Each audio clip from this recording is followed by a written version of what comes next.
In this video, I will show you how to add video inside text in CapCut on your PC.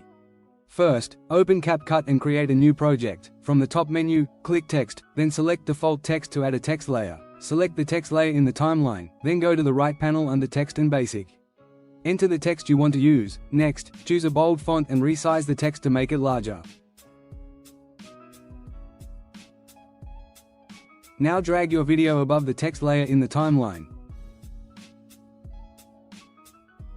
Select the video layer, then go to the right panel and click Blend. Change the blend mode to multiply. Next, select the text layer again. Scroll down and enable background.